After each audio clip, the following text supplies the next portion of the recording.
Hello दोस्तों, beginners point में आपका स्वागत है। अभी हम कर रहे हैं टाइप 2 मॉडर्न हिस्ट्री का। ठीक है, गवर्नर जनरल और वायसराय। रियासतों के प्रति प्रमुख ब्रिटिश नीतियां कौन कौन सी थी?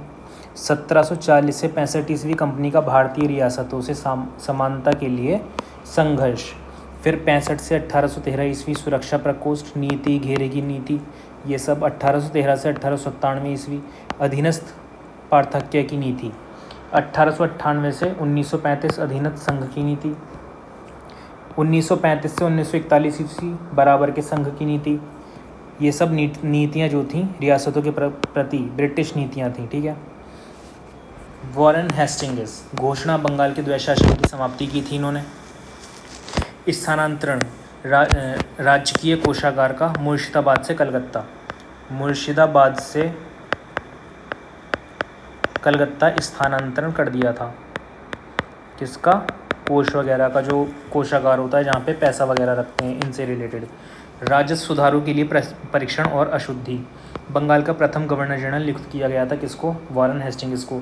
महाभियोग के मुकदमे का सामना किया था। प्रमुख सहायक संधि कौन कौन सी थी? Lord Wellesley. इसकी लॉर्ड वेलेस्ली की प्रमुख सहायक संधियाँ थीं। प्रमुख सहायक संधि में जिसको मिला लिया था, हैदराबाद, मैसूर, तंजौर, अवध। पहला कौन है? हैदराबाद, मैसूर, तंजौर, अवध, पेशवा, भोंसले, सिंधिया और होलकर। इनको अपनी सहायक संधि के हिसाब से मिला लिया था। फिर आ जाते हैं लॉर्ड विलियम बेंटिक, बंगाल का गवर्नर जनरल 1828 से 1834 ईस्वी। सती प्रथा, बालिका शिशु वध को समाप्त करने के लिए प्रयत्न किया था। भारतीय रियासतों के प्रति यथासंभव तटस्थता की नीति अपनाई थी। 1834 ईस्वी भारत का प्रथम गवर्नर जनरल नियुक्त किया गया था। ठगी प्रथा का अंत हुआ। ठगों के विरुद्ध कार्यवाही, कैप्टन सिलीमैन की नियुक्ति। 1831 ईस्वी में मैसूर का तथा 1834 ईस्वी में कुर्ग तथा काछार का अंग्रेजी साम्राज्य में विलय कर लिया। अफीम के व्यापार को नियमित तथा अनुपत्रित करके केवल बम्बई बंदरगाह से ही निर्यात की अनुमति मिली। निजाम नासिरुद्दौला के कहने पर हैदराबाद से अंग्रेजी अधिकारी को वापस बुलाया। लॉर्ड कॉर्नवालिस कानून की विशिष्टता का नियम भारत में लागू किया। कॉर्नवालिस संहिता प्रस्तुत की गई। शक्तियों के पृथक्करण पर आधारित व्यवस्था लागू। कर, न्याय प्रशासन पृथक, ये सब कर दिया गया था। कर और न्याय प्रशासन पृथक कर दिया गया। भारत की प्रसंविधाबद्ध सिविल सेवा का प्रारंभ किया गया। मृत्यु 5 अक्टूबर 1850 को गाजीपुर में, कब्र भी यहीं पर थी। लॉर्ड डलहौजी, कार्यकाल 1848 से 56 ईस्वी। अवध का विलय किया गया। वाजिद अली शाह पर कुशासन का आरोप। भारत में रेल निर्माण की दिशा में प्रथम प्रयास किया गया। किसके शासनकाल में? लॉर्ड डलहौजी के शासनकाल में रेल निर्माण का प्रथम प्रयास किया गया था। भारत में प्रथम रेलवे लाइन 1853 ईस्वी में बम्बई से ठाणे। एक अलग लोक निर्माण विभाग की स्थापना। व्यापकगत सिद्धांत के तहत विलय किया गया। सतारा 1848 ईस्वी। जैतपुर एवं संभलपुर 1849 ईस्वी। बाघट 1850 ईस्वी। उदयपुर 1852 ईस्वी। झांसी 1854 ईस्वी। नागपुर 1854 ईस्वी। ये सब क्या थे? व्यापकगत सिद्धांत के तहत इनका विलय किया गया था। सबसे पहले सतारा का किया गया था। जो सबसे पहले क्वेश्चन आएगा वो आएगा, सबसे पहले किसका किया गया था? सतारा का। करौली 1855 ईस्वी। व्यापकगत प्रस्ताव कोर्ट ऑफ डायरेक्टर्स द्वारा अस्वीकृत कर दिया गया था। भारत में विद्युत का प्रारंभ करता था कौन? लॉर्ड डलहौजी। ठीक है। इसके बाद 1852 ईस्वी ओ शेंगनासी विद्युत तार विभाग का अधीक्षक नियुक्त किया गया। 1857 ईस्वी विद्रोही का मृत्यु पूर्व कथन। इस तार ने हमारा गला घोंट दिया। और फिर उसके बाद आता है अवध का विलय। 1857 में इसने विद्रोही का मृत्यु पूर्व कथन दिया था। इस तार ने हमारा गला घोंट दिया। 1854 ईस्वी सिलीमैन के स्थान पर जेम्स आउटरम अवध का ब्रिटिश रेजिडेंट नियुक्त किया गया। आउटरम इसी रिपोर्ट को अवध के अधिग्रहण का आधार बनाया गया। 7 फरवरी 1856 अवध का विलय कर लिया गया। फिर आ जाते हैं हम लॉर्ड कैनिंग, ब्रिटिश भारत का प्रथम वायसराय। 1856 ईस्वी विधवा पुनर्विवाह अधिनियम पारित किया गया। 1 नवंबर 1858 महारानी ने उद्घोषणा की कि इलाहाबाद वर्तमान प्रयागराज में लॉर्ड कैनिंग द्वारा उद्घोषित ईस्ट इंडिया कंपनी के शासन की समाप्ति की गई। भारत के शासन को सीधे ब्रिटिश शाही ताज के अंतर्गत लाए जाने की घोषणा कर दी गई थी। किसके शासनकाल में? लॉर्ड कैनिंग के शासनकाल में। लॉर्ड एलन बैरो, कार्यकाल 1842 से 44 ईस्वी। दास प्रथा का उन्मूलन 1843 ईस्वी। सिंध का पूर्ण रूप से ब्रिटिश साम्राज्य में विलय 1843 ईस्वी। लॉर्ड मेयो 1869 से 72 ईस्वी। प्रथम जनगणना 1872 ईस्वी में प्रारंभ। शेर अली अफरीदी द्वारा अंडमान एवं निकोबार द्वीप समूह में हत्या कर दी गई। प्रथम वायसराय जिसकी कार्यकाल के दौरान हत्या हुई। परीक्षा उपयोगी दृष्टि आधुनिक भारत में स्थानीय स्वशासन का जनक लॉर्ड रिपन 1861 ईस्वी में प्रथम पुरातात्विक सर्वेक्षक नियुक्त हुए। अलेक्जेंडर किंघम करजन के प्रशासन की तुलना औरंगजेब से करने वाले थे। गोपाल कृष्ण गोखले भारत की राजधानी कलकत्ता से दिल्ली स्थानांतरित हुई। वायसराय लॉर्ड होर्डिंग के समय 1871 ईस्वी में पुरातत्व सर्वेक्षण विभाग बनाया गया। वायसराय लॉर्ड मायो के समय तृतीय दिल्ली दरबार का परिणाम था। बंगाल का विभाजन रद्द। अर्गिल के सुझाव पर स्थापित विभाग पुरातत्व विभाग। गतिविधि गवर्नर, गवर्नर जनरल और वायसराय। चूक का सिद्धांत या हड़प नीति कौन था? डलहौजी। बंगाल का विभाजन लॉर्ड कर्जन ने करवाया। बंगाल में दोहरा शासन क्लाइव के शासन में हुआ। सामाजिक सुधार बेंटिक के शासन में आए। फिर आ जाते हैं अगले चैप्टर पे, भू राजस्व व्यवस्था। पहली जो व्यवस्था थी वो थी स्थायी बंदोबस्त प्रणाली। प्रारंभकर्ता कौन था? लॉर्ड कॉर्नवालिस 1793 ईस्वी। अन्य नाम इस्तमारी बंदोबस्त या फिर जागीरदारी, मालगुजारी, बेसब्वेदारी। क्षेत्र कौन कौन से थे? बंगाल, बिहार, उड़ीसा, उत्तर प्रदेश के वाराणसी आदि क्षेत्रों में ये लागू की गई। ब्रिटिश भारत के 19% भू क्षेत्र पर ये लागू थी। प्रावधान क्या था इसमें? जमींदारों का एक नया वर्ग भूस्वामी घोषित किया गया। भूमि के लगान का 10/11 भाग, यानी कि 11 फसल हुई तो उसका 10 भाग कंपनी को देना था और 1/11 भाग जमींदारों के पास। रैयतवाड़ी व्यवस्था। जन्मदाता कौन थे? टॉमस मुनरो और कैप्टन रीड। क्षेत्र सर्वप्रथम तत्कालीन मद्रास के 12 महल जिले में लागू। मद्रास, मुंबई के कुछ हिस्से, पूर्वी बंगाल, असम तथा कुर्ग में लागू। ब्रिटिश भारत के लगभग 51% भू क्षेत्र पर लागू। रैयत के लिए प्रावधान भूमि के मालिकाना और कब्जादारी अधिकार प्राप्त। कृषक भू स्वामित्व की स्थापना। उच्च लगान दर। महलवाड़ी पद्धति प्रत्येक ग्राम अथवा महल जागीर का एक भाग के साथ कर अनुबंध। ग्राम समाज ही सम्मिलित भूमि तथा अन्य भूमि का स्वामी हुआ। उत्तर प्रदेश, मध्य प्रांत तथा पंजाब में कुछ परिवर्तनों के साथ लागू। ब्रिटिश भारत के लगभग 30% भू क्षेत्र पर लागू हुई। धन का बहिर्गमन सिद्धांत।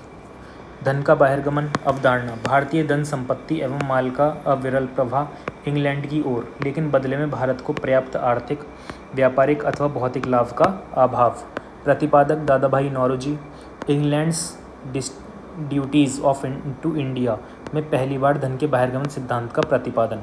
Poverty and in British rule in India. The wants and means of India, on the commerce of India आदि लेखों में इसकी व्याख्या। धन के निकास को इन्होंने एवल ऑफ ऑल एवल्स अर्थात अनिष्टों का अनिष्ट कहा। दादा भाई नौरोजी इस सिद्धांत के सबसे पहले और सर्वाधिक मुखर प्रतिपादक। स्वरूप सरकार की खरीद नीति।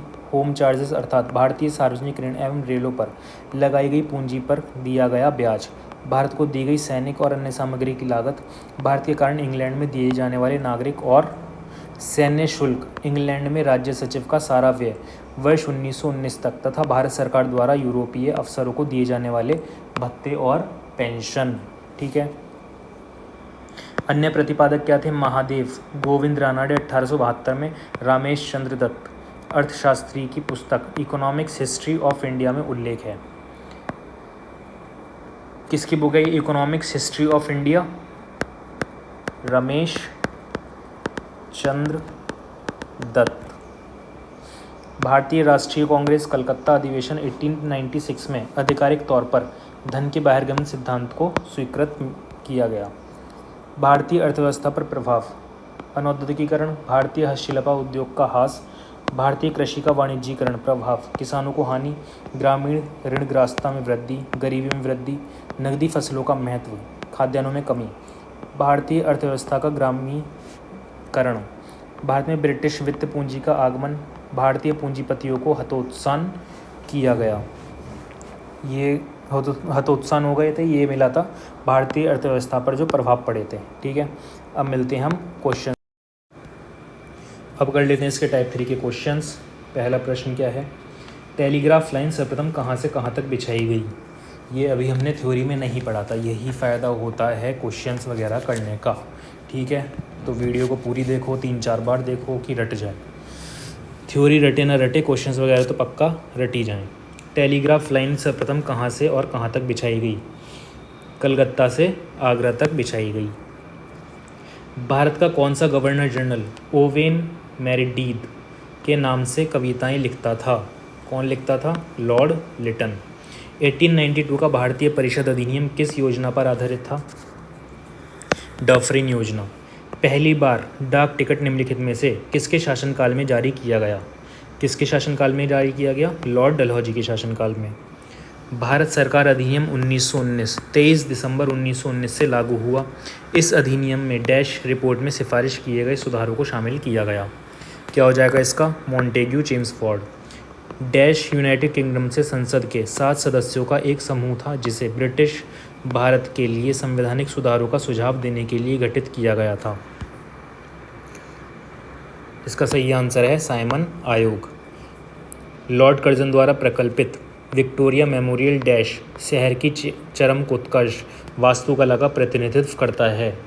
कौन करता है, कोलकाता। किस अधिनियम को मॉन्टेग्यू चेम्सफोर्ड सुधार के नाम से भी जाना जाता है। किसको जाना जाता है, भारतीय शासन अधिनियम 1919 को। किस शिक्षा आयोग ने यह तर्क दिया था कि यूरोपीय शिक्षा से भारतीयों के नैतिक चरित्र का उत्थान होगा। किसने दिया था ये, वुड का नीति पत्र, वुड्स डिस्पैच। ब्रिटिश भारत के किस प्रांत में राजस्व एकत्रित करने के लिए रैयतवाड़ी प्रणाली लागू की गई थी। किसमें की गई थी, दक्षिणी भारत। हड़प नीति डॉक्ट्रिन ऑफ लेपेस किसने दिया था। किसने दिया था, लॉर्ड डलहौजी। भारत के किस गवर्नर जनरल ने 1772 में प्रति एक ज़िले में 2 अदालतें निर्मित की, जिनमें से एक फौजदारी अदालत और दूसरी दीवानी अदालत थी, वॉरेन हेस्टिंग्स। निम्नलिखित गवर्नर जनरलों में से किसने एक कोड प्रस्तुत किया जो न्यायिक प्रशासन से राजस्व प्रशासन को अलग करने के लिए प्रदान किया गया था, लॉर्ड कॉर्नवालिस ने। भारत का कौन सा ब्रिटिश वायसराय 1884 में लागू किए गए एल्बर्ट बिल से संबंधित था, लॉर्ड रिपन। उस समय ब्रिटिश भारत का तत्कालीन गवर्नर जनरल कौन था जब सती प्रथा अवैध और दंडनीय घोषित की गई थी। कौन था, लॉर्ड विलियम बेंटिक।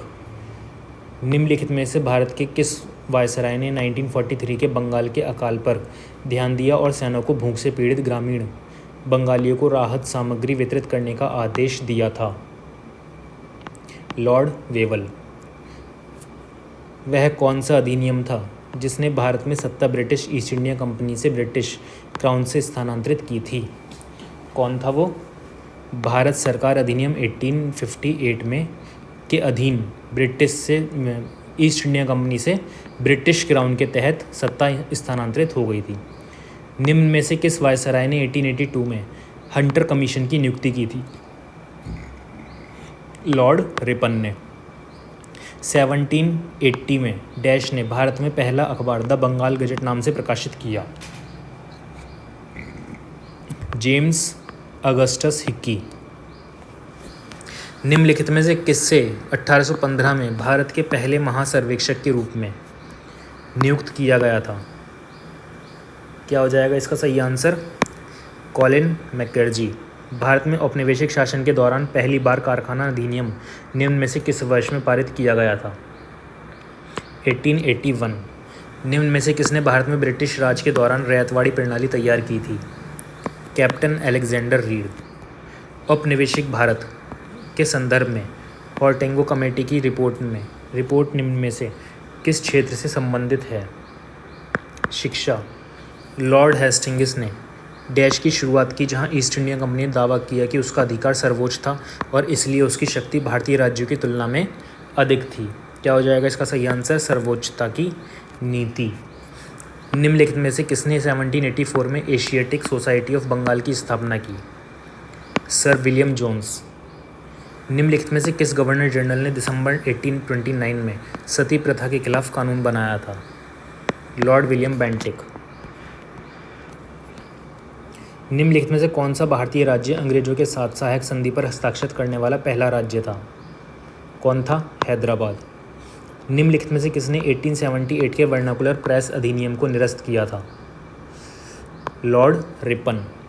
निम्नलिखित में से कौन सा कानून भारत में ब्रिटिश मामलों से संबंधित केसों की अध्यक्षता करने की अनुमति ब्रिटिश भारतीय मजिस्ट्रेटों को देता है? Ilbert bill 1884। निम्नलिखित में से किस वर्ष भारत में ब्रिटिश औपनिवेशिक सरकार द्वारा मॉन्टफोर्ट सुधार रिपोर्ट प्रस्तुत की गई थी? 1918 में। निम्नलिखित में से किस ब्रिटिश अधिकारी ने कुख्यात क्रॉलिंग ऑर्डर जारी किया था, जिसके तहत भारतीयों को हाथ पैरों के बल पर रेंगते हुए गली से गुजरना पड़ता था? किसने करा था? जनरल डायर ने। सबसे बड़ा नीच आदमी था जनरल डायर। वुड के नीति पत्र का संबंध डैश से है? वुड के नीति पत्र का संबंध किससे है? शिक्षा से। भारतीय स्वतंत्रता अधिनियम को ब्रिटिश शाही स्वीकृति कब मिली? जुलाई 1947 में। ठीक है, अब आ जाते हैं ब्रिटिश संसद के निम्नलिखित में से किस अधिनियम में कहा गया था कि ब्रिटिश में कैबिनेट के एक सदस्य को भारत के लिए राज्य सचिव नियुक्त किया गया था? भारत सरकार अधिनियम 1858। वह कौन सा अधिनियम है जिसे पार्लियामेंटरी सुधार के नाम से जाना जाता है? कौन सा है? भारतीय परिषद अधिनियम 1909। डैश यूनाइटेड किंगडम की संसद का एक अधिनियम है जिसने 1947 में ब्रिटिश भारत को भारत और पाकिस्तान को दो नए स्वतंत्र उपनिवेशों में विभाजित किया था? भारतीय स्वतंत्रता अधिनियम। भारत सरकार अधिनियम में पारित किया गया था 1858। किस अधिनियम के परिणाम स्वरूप महारानी विक्टोरिया, जो ब्रिटेन की शासक थी, 1858 में भारत की मलिका की उपाधि के साथ भारत में ब्रिटिश क्षेत्रों की संप्रभु भी बन गई? भारत सरकार अधिनियम। साइमन कमीशन का उद्देश्य डैश था? भारत का राजनीतिक भविष्य निर्धारित करना। ब्रिटिश संसद के किस अधिनियम को ईस्ट इंडिया कंपनी अधिनियम 1793 के नाम से भी जाना जाता था? चार्टर अधिनियम 1793। भारत में अंग्रेजों द्वारा शुरू की गई राजस्व संग्रह की रैयतवाड़ी व्यवस्था डैश पर आधारित थी? किस पर आधारित थी? रिकॉर्डों के लगान सिद्धांत। ब्रिटिश भारत में देसी प्रेस अधिनियम किस वर्ष लागू किया गया था? 1878। एल्फिंगस्टन 1827 के दौरान भारत के किस प्रांत के गवर्नर थे? किसके थे? बॉम्बे के। ब्रिटिश शासन के दौरान भारत का निर्यात आयात से अधिक हो गया, जिसे व्यापार संतुलन का अधिशेष हो गया। कारण क्या है? व्यापार संतुलन के अधिशेष का उपयोग भारत के विकास और उत्थान के लिए किया गया था। क्या आंसर इसका सही होगा? ए और आर दोनों सत्य नहीं, क्योंकि कारण गलत है, तो फिर चौथा सही हो जाएगा। ए सत्य है, दूसरा गलत है। किस अधिनियम के तहत भारत पर ब्रिटिश साम्राज्य का शासन स्थापित किया गया था? किसके तहत किया गया था? भारत सरकार अधिनियम 1858 के तहत। निम्नलिखित में से किस अधिनियम को पार्लियामेंटरी सुधार के नाम से भी जाना जाता है? पहला, भारतीय परिषद अधिनियम 1909। निम्नलिखित में से किसे 1860 में ब्रिटिश भारत में अधिनियमित किया गया था? क्या हो जाएगा इसका? तीसरा, भारतीय दंड संहिता। निम्नलिखित में से किस वर्ष में क्रिप्स मिशन ने भारत को स्वतंत्र उपनिवेश डोनियन स्टेट्स की पेशकश की? क्या हो जाएगा इसका? 1942। स्वतंत्रता के बाद स्थापित उद्योगों पर पूर्ण नियंत्रण किसका था? सरकार का। वर्ष 1905 में ब्रिटेन की महारानी विक्टोरिया की स्मृति में किस गवर्नर जनरल ने कोलकाता में विक्टोरिया मेमोरियल का निर्माण करवाया था? लॉर्ड कर्जन का। ठीक है, अब ये यहाँ पे हो जाता है ख़त्म। अब मिलेंगे अगले टाइप में। टाइप नंबर कौन सा है ये? 4 में।